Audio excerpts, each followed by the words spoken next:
Well, hey everybody, we're so glad you're here tonight for Wednesday night, and for those of you who are tuning in online, stoked you're here. We have had so much fun these past few weeks getting to be with you, getting to do these videos, getting to make you laugh, also maybe make you cry, I don't know. Anyways, a couple of weeks ago, I was hanging out with my 6-year-old newly kindergarten nephew, and he was like, hey, Ash, can I tell you a riddle? And I was like, sure, I'd love that.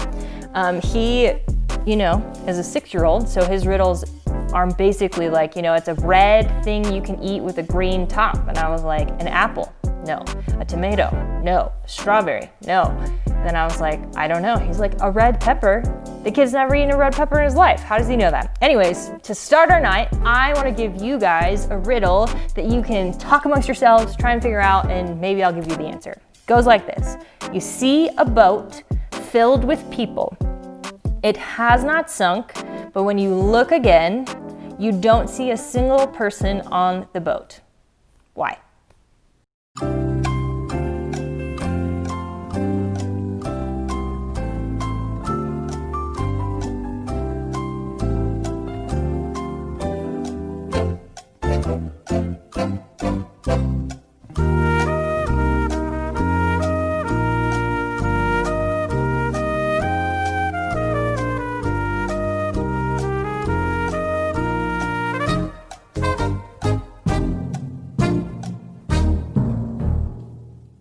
Well, hopefully you guys haven't cut each other's throats trying to figure out the answer to this, but the answer is all of the people on the boat were married.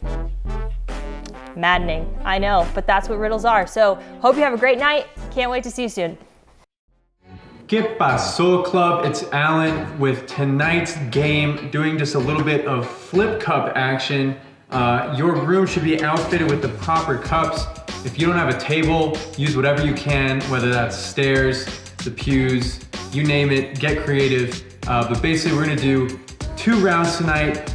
Matt and I are gonna go to a head-to-head, and you will be playing against the winner between me and Matt. But speaking of Matt, I need a partner. Oh yeah! Whoa, Matt, again with the dramatic intro. What's good? Yeah, I even brought my own cup. All right, thank you for being so considerate. Ready to win. But yeah, we're gonna go head to head, 1 minute, and try to get destroyed. Okay. Yeah, you've done your work on that already. Yeah. All right. Well, sounds good. We're gonna put a timer of 1 minute. Get ready. On your mark. Get set. Go. 1, 2, 3.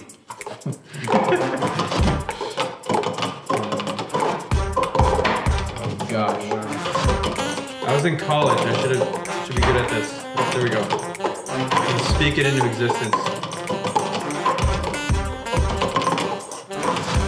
My goodness. Come on. Give me 1.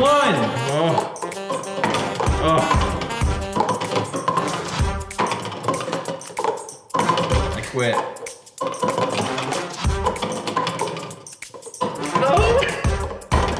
I'm already gonna come back. I'm only at 1. Oh, yes! I can't even land one right now. This is awful. My God. 10 seconds.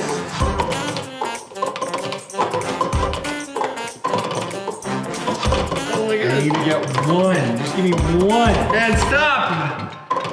Oh man, Matt, I am so sorry. I think low scoring, but That was, yeah. Till next time. man, yeah, take that L, take the Lord with you. I'll see you later. Sounds good. All right, guys, after Matt took that L, he's taken the Lord with him. But then again, I only got 1, and if you can get more than 1, the likelihood of you beating me in this final round is probably 99.9%. So again, we're gonna do 1 minute. I am the final boss. If you can take me down, get some good bragging rights. But everybody get ready, in your position, with your cup, on your mark, get set, go. Oh gosh. Here we go. Oh, doesn't count.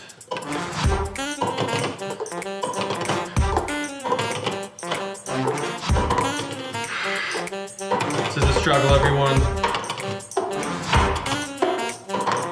Oh.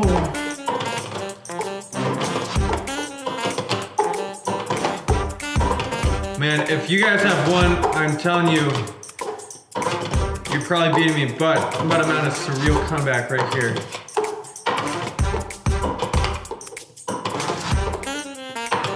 Oh my god, more power. There we go, that's one. Let's go, baby, let's go. 10 seconds left. We're going for two. Going for two, Kawhi Leonard, shout out Kawhi Leonard. 5, 4, 3, oh my gosh, 2, and stop. I still got one, even though I was experiencing a bit of interference from outside the frame. Where was that coming from? But if you got more than one, like I said, you beat me. Congratulations. But everybody kick back, relax. Get out of here.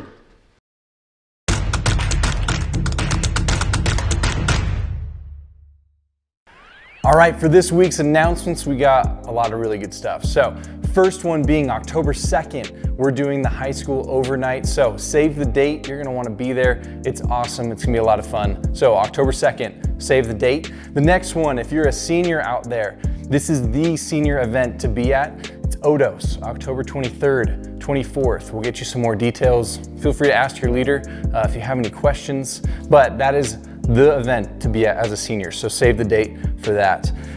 Really all the other stuff that's happening, just stay up to date with stuff on our IG. With that said, we'll see you guys next week here or online at 7 p.m.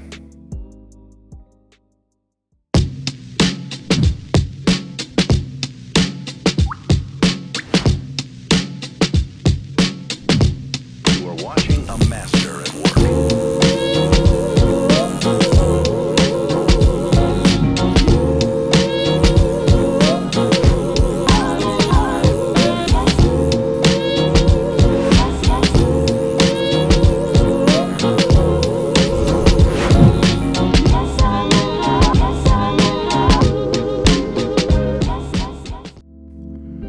Hey everyone, I hope you guys are having fun tonight. Again, my name's Matt, and I am super excited for tonight as we jump into a new series. This series is about Jesus, it's about tattoos, two things I love a lot. So let's jump into it, all right?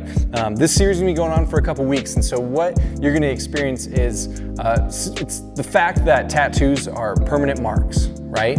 And similarly, the voices and the messages that we allow in our life, those can be metaphored as tattoos, and those have a long-lasting impact on our lives. And so that's what we're going to look at when it comes to things like our identity and relationship with God and the different tattoos or voices or stories that we build along the way, all right? And so to kick this off, first things first, your tattoo artist matters, all right? So who you decide to have as your tattoo artist is a big deal, all right? Because check out these tattoos. All right, this first one, I'm awesome. That person is so awesome. They didn't even need an extra E in that tattoo because they are so awesome. This next one, no regrets. Come on.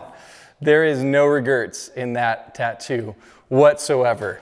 It sounds like kind of a yogurt, in all honesty. And then this next one, it's get better. Don't worry, folks. It's get better. I hope his life or her life gets better after that one. And then this one, because come on, we're talking about Jesus. We're talking about tattoos. Here's a really cool one of Jesus. Don't know if that's what he looked like, but that is super cool looking. I love that. And then some other people in their own rendition of Jesus. Here's what we got for that one. The one is like someone really tried hard to make kind of a cool picture of Jesus, and it was just like, I don't know if someone did this on paint or some old school system, but didn't go good. And then the other one's like a weird mix of like baby Jesus mixed with old Greek Jesus. Like the artist might have been actually really talented, but just how it came out wasn't great. So I just had to start that off by just some interesting tattoos, all right? Free tip, if you are thinking of ever getting a tattoo, here's one thing you should maybe consider. Choose something, land an idea, and hold on to it for about a year, and then make a decision. Like, I think that was some of the best advice I ever got when it came to tattoos, okay? So, like we just said, your tattoo artists matter, all right? So, who is your tattoo artist or artists? Okay, or better said, who is speaking into your life and leaving that long-term mark? So that's what we mean in this metaphor when we talk about tattoos. Those are the messages, the experiences that we've had in life that we carry with us. And so who and what we allow to speak into that, that's our tattoo artist, all right? Hope you're tracking with me on the metaphor. If you're not, and maybe if you are, here's what I think is a fun example. So it's maybe taken me a couple years to get around to watching the full movie, but Moana, I loved it. It was great. I mean, I said to Ashley the other day, I was like, I might like that movie more than Frozen. But here's one of the things, when it comes to Maui, I think he's a great picture of what we're talking about in this series. He has those tattoos all over, and all those tattoos represent different parts of his life, right? They represent his accomplishments. The little character that moves around represents his ego, his purpose, some of his victories, all the way to the part where it's like, yeah, here's the part where he gets thrown away by his family as a little baby. And what's so crazy is, as a grown up, he's still dealing with some of those things from the past. And so that's a really great picture of what this series is about, is us looking at the tattoos, the messages, and who we allow to speak in to our lives and how that affects us, okay?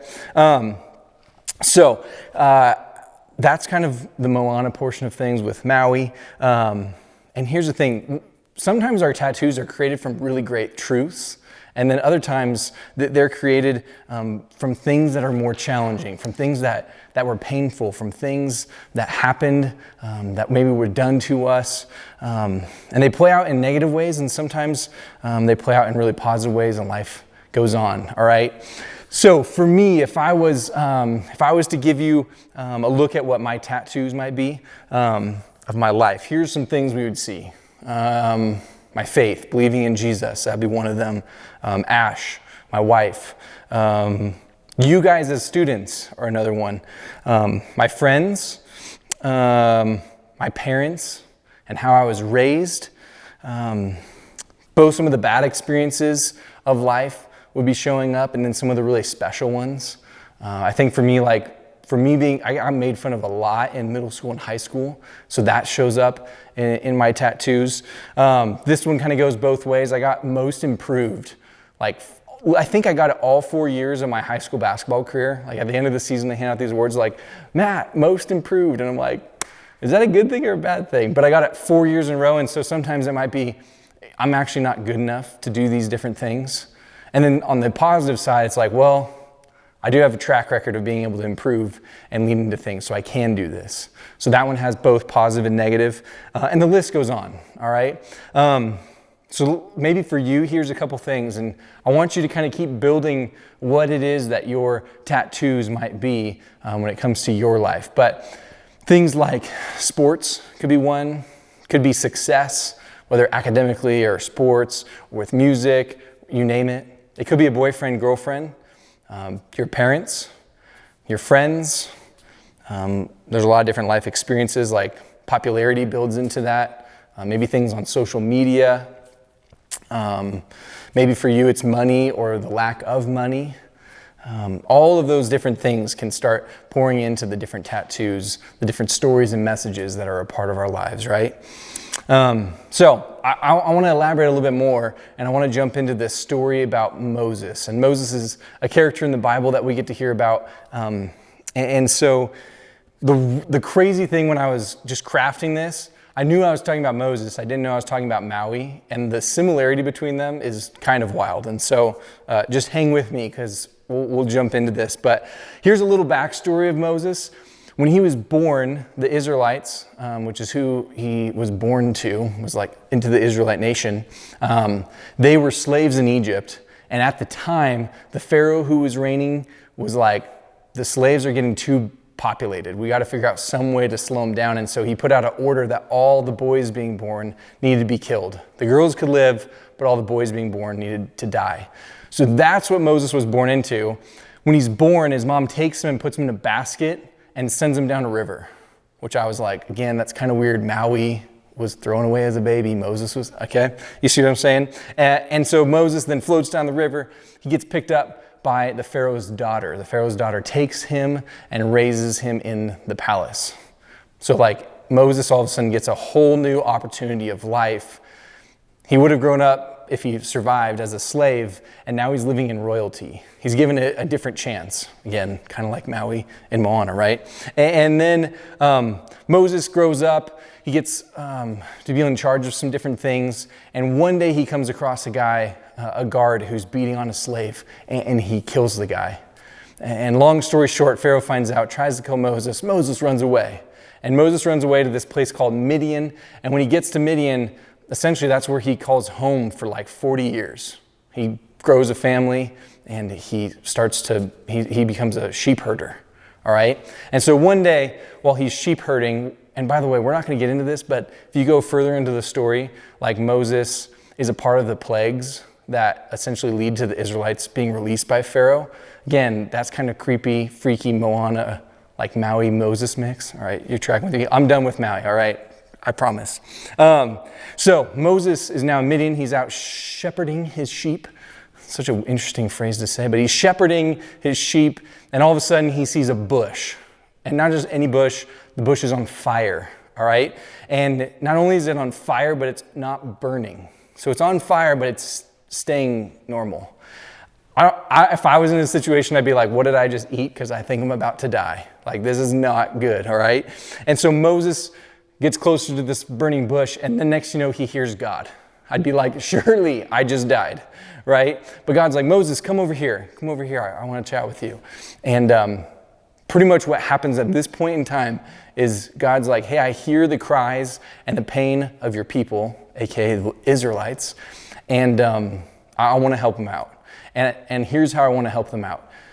You're going to be my guy. Like, I got a bunch of things planned for you, and I know how this is all going to go down. And Moses is like, yeah, I don't know about that, God.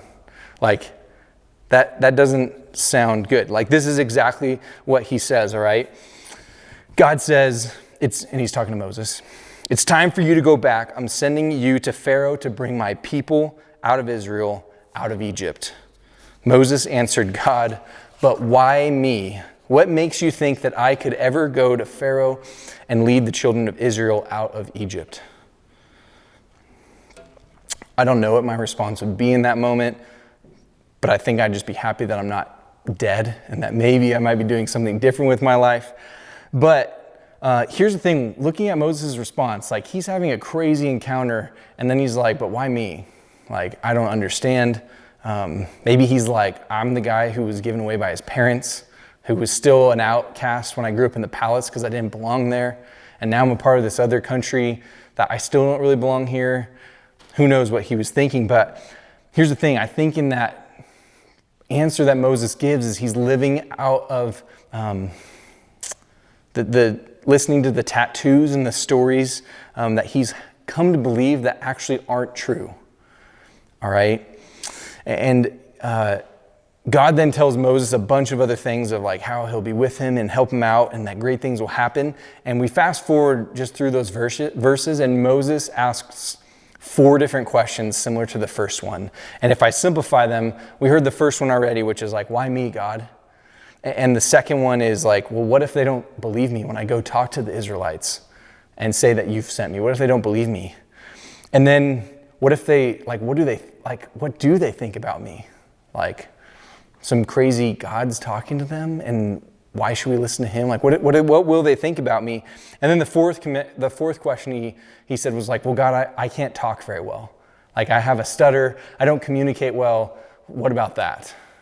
And in my opinion of what I hear in these different things is, God, I'm not good enough. God, I'm not good enough. I'm not good enough. I'm not good enough. I think Moses believed that his tattoos, those stories, defined his life. And here's the thing, I actually believe some of us really need to hear this. And reality is that some of our tattoos defined a moment in our life, but they do not define who we are. All right, so the tattoos define moments in our life, but they don't define who we are. But here's the thing, when it does come to those tattoos that feel like they do define us, but they shouldn't, there still might be a lot of pain and things that we're dealing with from something that happened long ago that isn't no longer true of us, but it's something we're still working through, right? Thing is, they don't have to have control. And so when we look back at that story of Moses, I touched really briefly on it, but what I didn't say much more about was after each of those responses, that when Moses asks a question, it's like paragraphs of God answering him of like, hey, I got you. Remember, you're my guy. I choose you. I know your life. I know all your tattoos. I know all the stories that you tell yourself and the stories that are true. I know all that, and I still choose you, Moses. You're my guy. All right? So I go back to the beginning kind of question of who is your tattoo artist? What is your tattoo artist? And again, that really matters in life. And what we decide to let those tattoos say about us is really important. And it goes into who we allow in to say those things. That's kind of like as we look at Moses' life as he dealt with his own tattoos and stories that he told himself. This series is a little bit about looking at our own. You know, what are the things that we believe that aren't true? They were a defining moment at some point in time, but now they hold on to our life a little bit more than they actually really need to. And so here's the thing. I believe if we lean into what this series has to offer over the next couple weeks, I really do believe that you'll learn about the defining tattoos in your life and how we let them define us and how Jesus plays a part in all of that. Like, he is a huge, huge important factor of that. So with that, I'm going to pray for us real quick, and then you guys can head to chat more in small group time. But God, I thank you again for opportunity to be either joining us online or in person. I think of in the story of Moses, I know I relate well in this fact that there's stories that I've told myself that aren't true, but I believe that they're true. And so on one hand, will you help us see what in our life that we're believing that actually isn't true of us? And with that, will you lead us to a place and surround us with people who are able to point what is true in our life? And as we dive into these next couple weeks, will you just keep showing us more opportunities and places that we are invited to go look at as we learn to do more of life with you. And so, again, thank you for my friends. Thank you that we got to be together tonight. And with that, pray in your name, amen. All right, you guys enjoy small groups. We will see you guys next week.